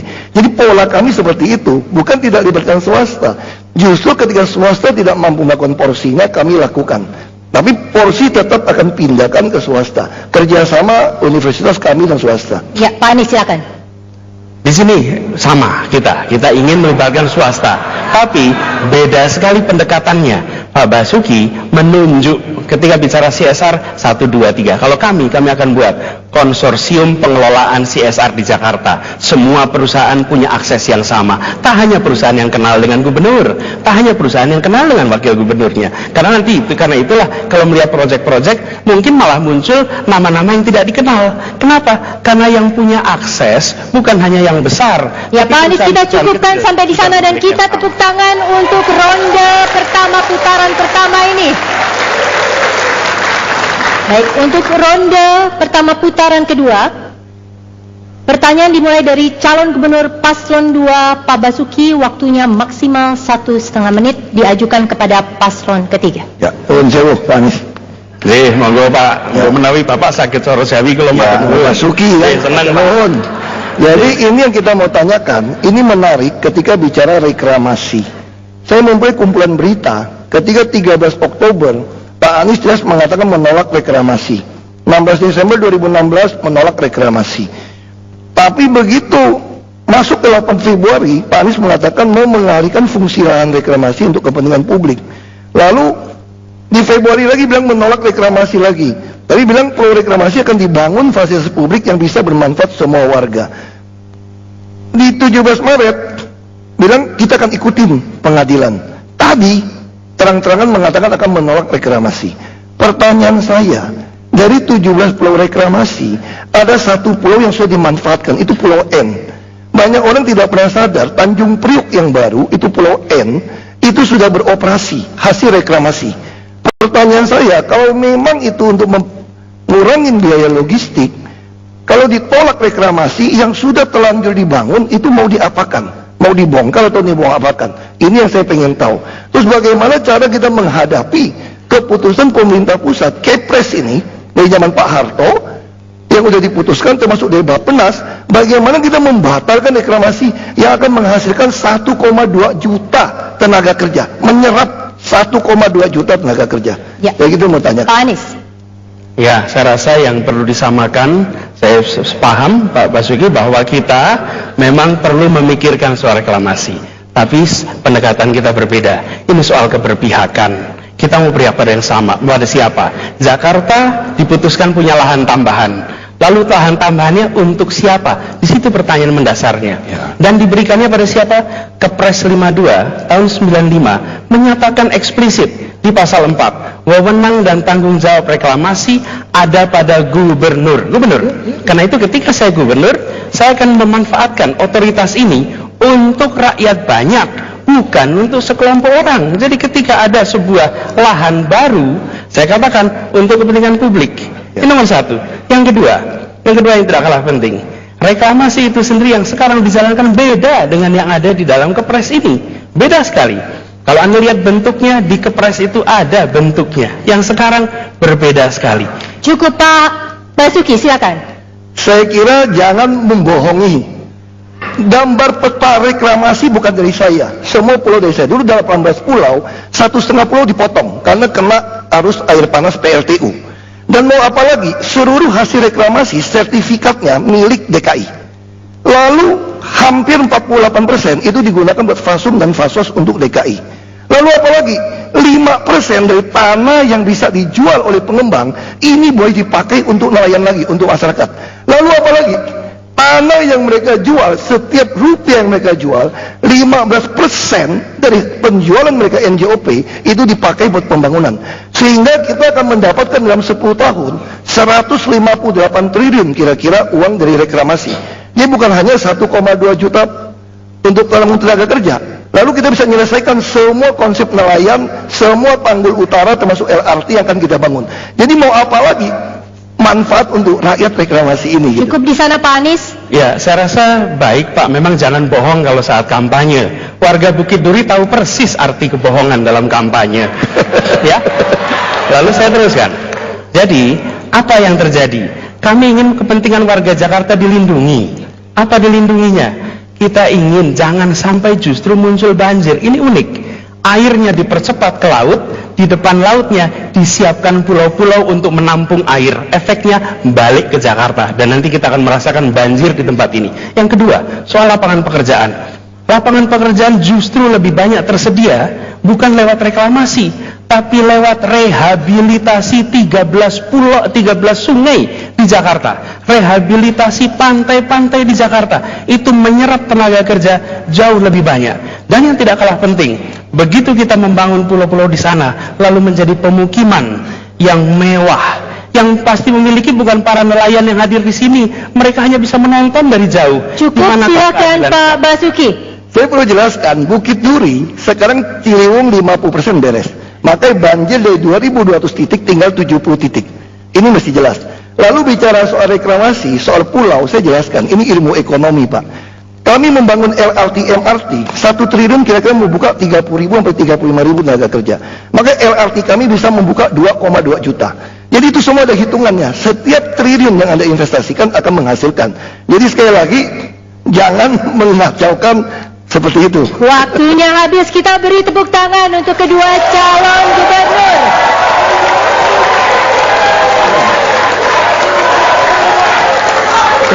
Baik, kita tenang kembali, masih ada 2 putaran lagi. Baik, untuk putaran ketiga ini, Pak Basuki, Pak Anies akan dimulai dari calon gubernur paslon 3. Waktunya maksimal 1,5 menit, silakan diajukan pertanyaan. Pilkada ini merupakan pilkada yang cukup dinamis. Dan kemudian juga konsekuensinya keterlibatan luar biasa. Bahkan bukan hanya warga Jakarta yang memperhatikan, nasional pun memperhatikan apa yang terjadi di pilkada ini.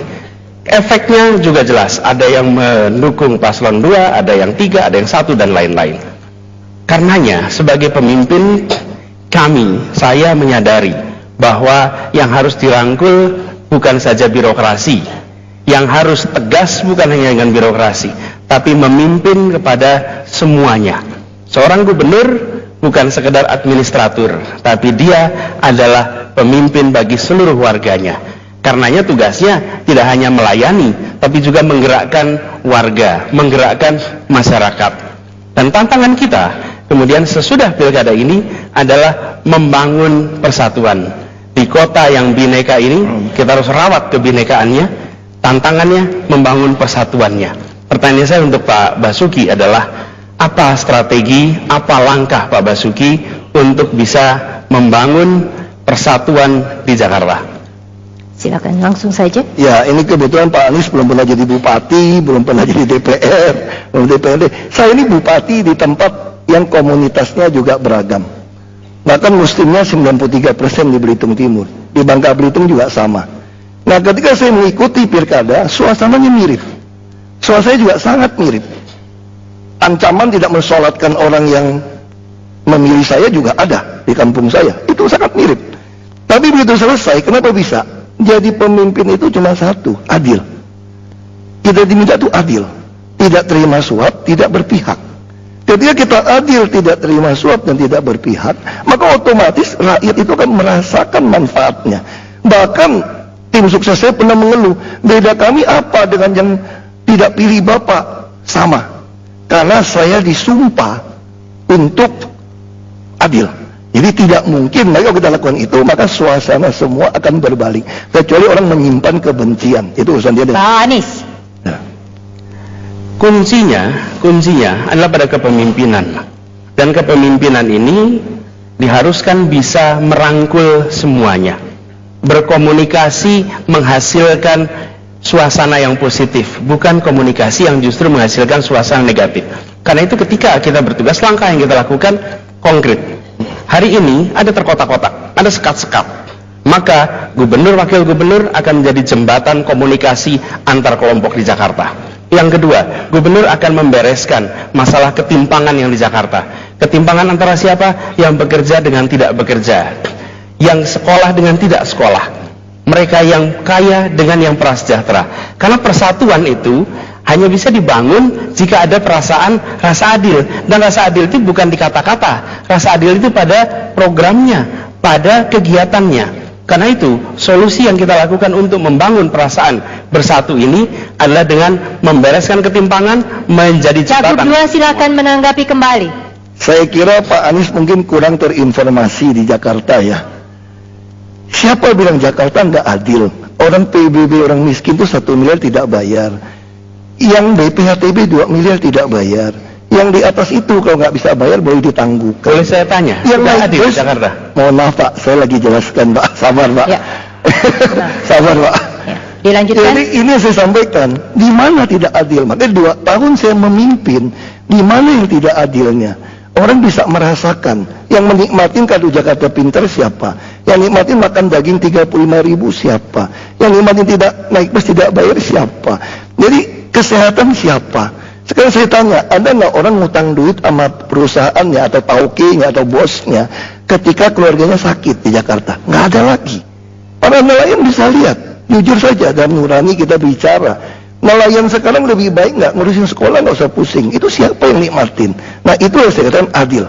Ini giliran Pak Anies. Ya, saya rasa unik jika sekarang dikatakan Jakarta sudah adil. PR keadilan di Jakarta masih terlalu banyak.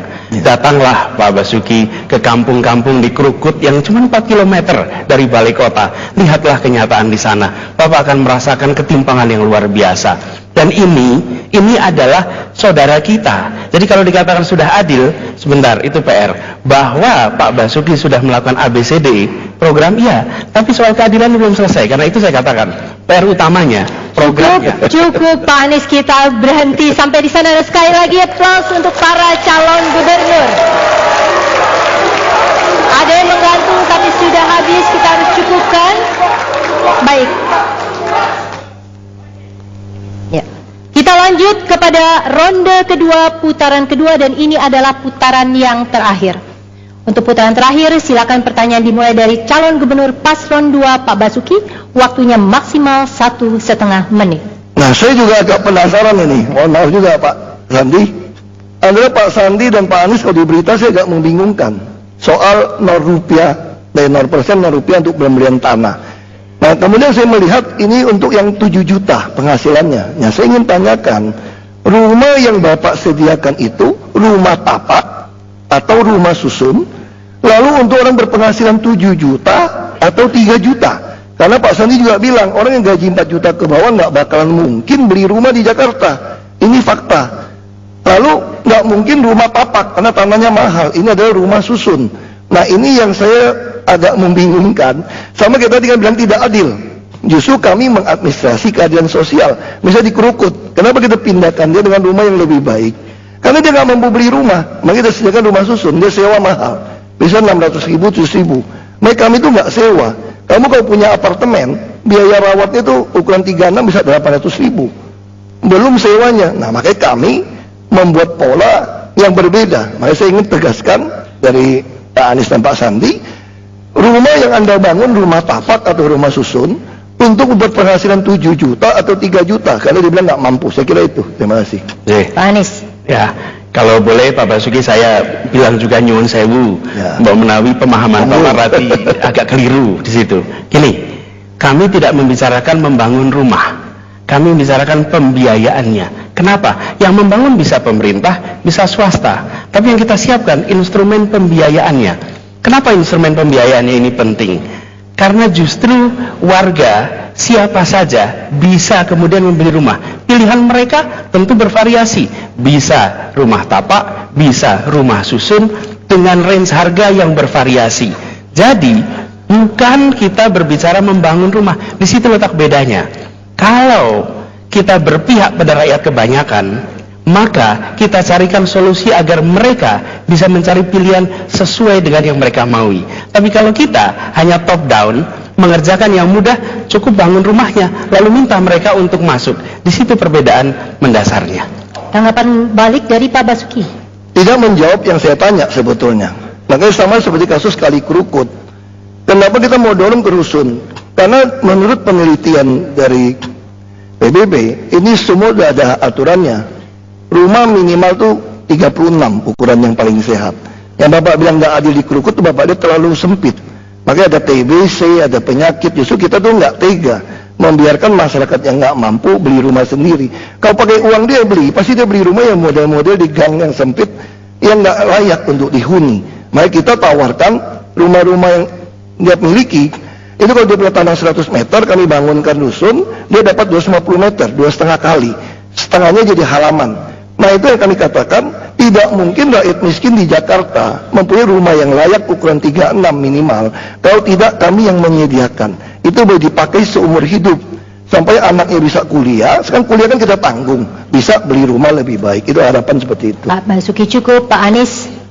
Yang menarik adalah kami melihat ini sebagai problem dari awal. Dari awal. Bukan di bulan-bulan terakhir, dari awal 41% warga Jakarta tidak punya rumah sendiri. Lalu kita siapkan solusinya, dan solusi ini terlihat bisa dikerjakan. Bahkan private sector pun berminat untuk melakukan. Ketika masa kampanye, tentu ada yang mengatakan itu nggak bisa, itu nggak bisa. Ternyata sangat bisa, rumahnya tersedia. Jadi ini adalah soal keberpihakan. Begitu kita mengatakan kami akan berpihak pada mereka yang tidak punya rumah, yang penghasilannya kecil, solusi-solusinya itu muncul. Secara teknis Pak, ini akan berkembang. Tahun kedua, tahun ketiga, teknik pembiayaannya akan muncul variasinya. Tapi yang berbeda adalah kita membicarakan tentang pembiayaannya, suplai pembangunan rumahnya dari masyarakat, dari pemerintah, tapi aksesnya pada mereka yang miskin punya rumah. Tanggapan terakhir dari Pak Basuki. Saya jujur aja dia tadi nggak menemukan jawabannya. Ini terlalu retorika ya. Ini fakta. Tadi Bapak mengatakan 41% orang nggak punya rumah. Itu kenapa kami ngotot di Pulau Reklamasi. 23 harus pikir 30 tahun akan datang. Penduduk tambah banyak. Mau tinggal di mana? Rumah gitu mahal, makanya kami pengen setengah dari pulau itu punya kami DKI, sehingga kami bisa membangun anak-anak muda, orang miskin bisa tinggal di pulau, tapi itu rumah yang kami subsidi, kami sediakan inkubator, nggak usah bayar, hanya bayar pemeliharaan, itu yang kita lakukan. Pak Basuki, kita cukupkan sampai di sana dan kita tepuk tangan untuk kedua calon gubernur ini. Silakan kembali. Ini adalah putaran terakhir. Jadi saudara-saudara, kita tadi sudah saksikan adu gagasan, adu argumen para paslon, secara khusus para calon gubernur DKI Jakarta.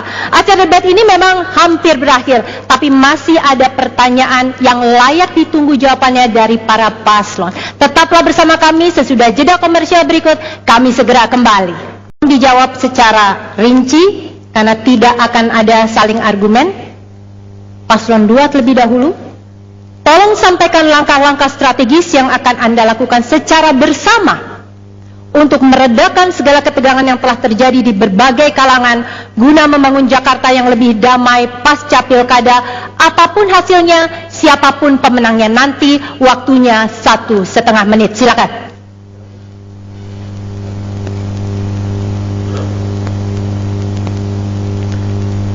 Terima kasih. Kita lihat di masyarakat, memang ada beberapa pihak yang masih belum bisa memahami bahwa meskipun kita itu berbeda-beda pilihan, tapi kita itu satu sebagai warga Jakarta. Oleh karena itu, pilkada itu pesta demokrasi yang menggembirakan. Apapun hasilnya harus kita terima.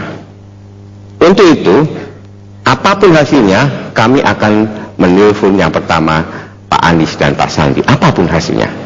Yang kedua, kami akan menggandeng siapapun juga, apapun hasilnya, entah menang entah kalah, untuk diajak berbicara, untuk menciptakan betul bahwa bangsa kita ini adalah bangsa yang benar-benar menjunjung tinggi toleransi, menjunjung tinggi keberagaman. Kita akan ingatkan betul bahwa Pancasila itu betul-betul menjadi ideologi negara kita, dan kita berbineka tunggal ika, sehingga apapun pilihan Bapak Ibu sekalian, kita tetap sebagai satu saudara, karena kita adalah pelayan warga, kepala daerah yang melayani warga dengan sepenuh hati.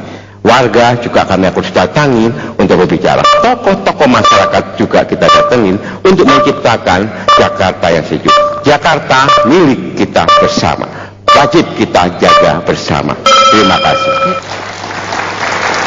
Saya langsung kepada paslon 3, sampaikan langkah-langkah strategis yang akan Anda lakukan secara bersama untuk meredakan segala ketegangan yang telah terjadi di berbagai kalangan guna membangun Jakarta yang lebih damai pasca pilkada, apapun hasilnya, siapapun pemenangnya nanti. 1,5 menit.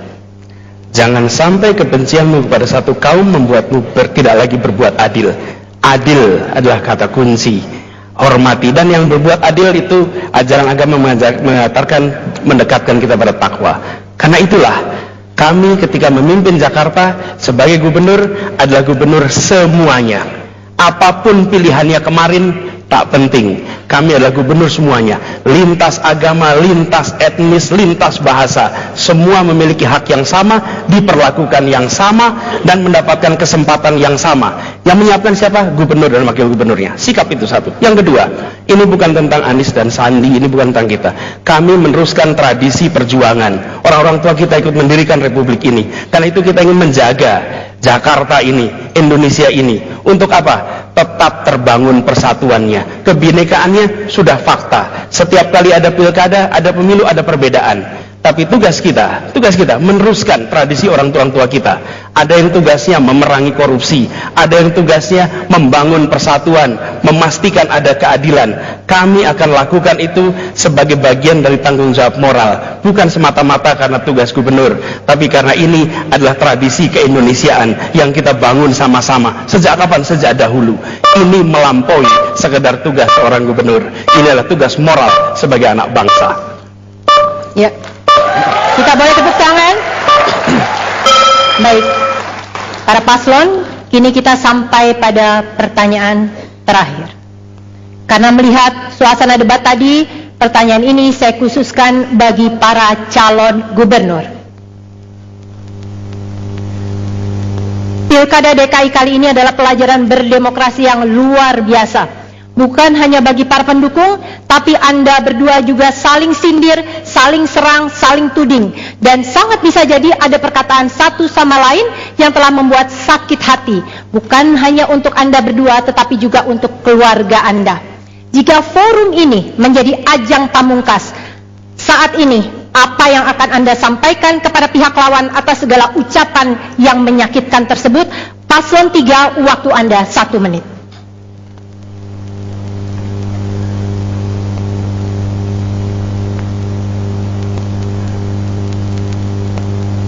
Bantuan sosial berhenti, proyek berhenti, perda berdasarkan sebuah agama muncul jika gubernur baru muncul. Itu semua keliru, itu semua salah. Gubernur baru justru akan mengantarkan Jakarta pada kepemerintahan yang lebih efektif, kepemerintahan yang merangkul semuanya, kepemerintahan yang membuat semua merasa di rumahnya, termasuk kepada mantan lawan ketika pilkada. Semua yang diucapkan dikatakan bagian dari sejarah. Bila ada keliru, kami mengucapkan permohonan maaf.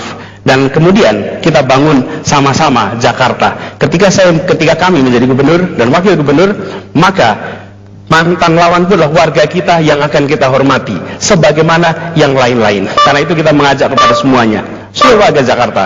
Dahulu pakai bambu runcing, sekarang gunakan paku tusuk yang sebelah kanan untuk perubahan di Jakarta.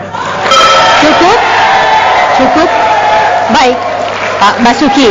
Bisa jadi ada perkataan yang sangat menyakitkan bukan hanya bagi Anda tetapi juga bagi keluarga. Kepada pihak lawan Anda, apa yang akan Anda katakan atas segala ucapan yang mungkin menyakitkan tersebut? Waktunya 1 menit. Terima kasih. Pertama saya mau sampaikan bersama Pak Jarod dan keluarga kami berdua kepada Pak Agus dan Bu Sirvi dan keluarganya, pasangan nomor 1.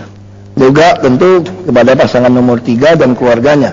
Pasti di dalam perdebatan, apalagi kami kan petahana, tentu kami kadang-kadang mengeluarkan apa yang sudah kami kerjakan.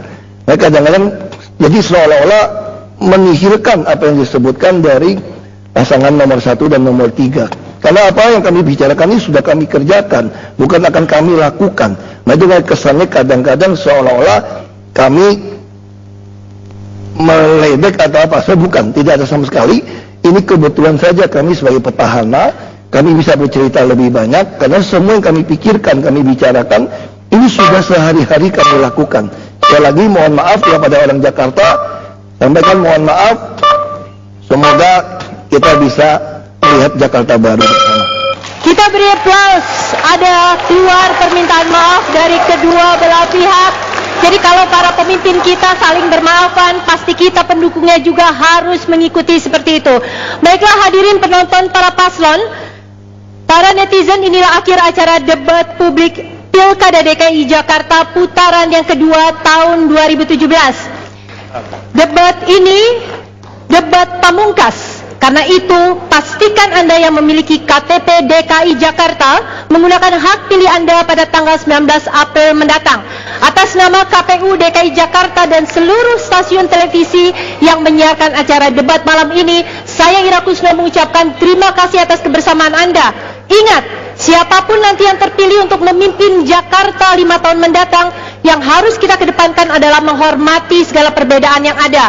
Karena apapun pilihan kita, Anda 2, Anda 3, yang menang harus warga Jakarta, yang menang harus merah putih Indonesia. Hadirin sekalian, kita aplaus untuk kedua paslon. Silakan saya undang ke depan dan Kamasean akan memimpin kita menyajikan lagu bendera bersama-sama.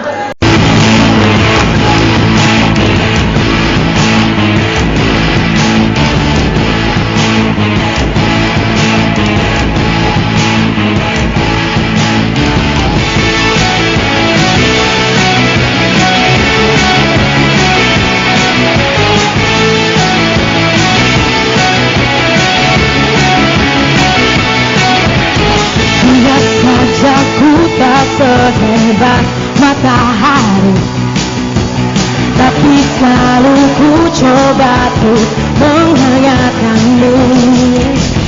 Biar saja ku tak setegak batu karang, tapi selalu ku coba tuh melindungimu.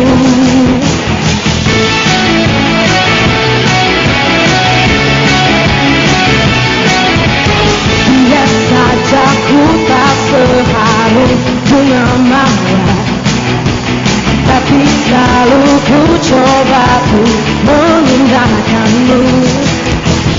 Biar saja ku tak seelok langit sore, tapi selalu ku coba ku mengindahkanmu. Ku pertahankan kau demi kehormatan bangsa. Pertahankan kau demi tumpah darah. Sebab pahlawan-pahlawanku merah putih teruslah kau berkibar di ujung tiang tertinggi di Indonesiaku ini. Merah putih teruslah kau di ujung tiang tertinggi di Indonesiaku ini. Merah putih teruslah kau berkibar. Ku akan selalu menjagamu.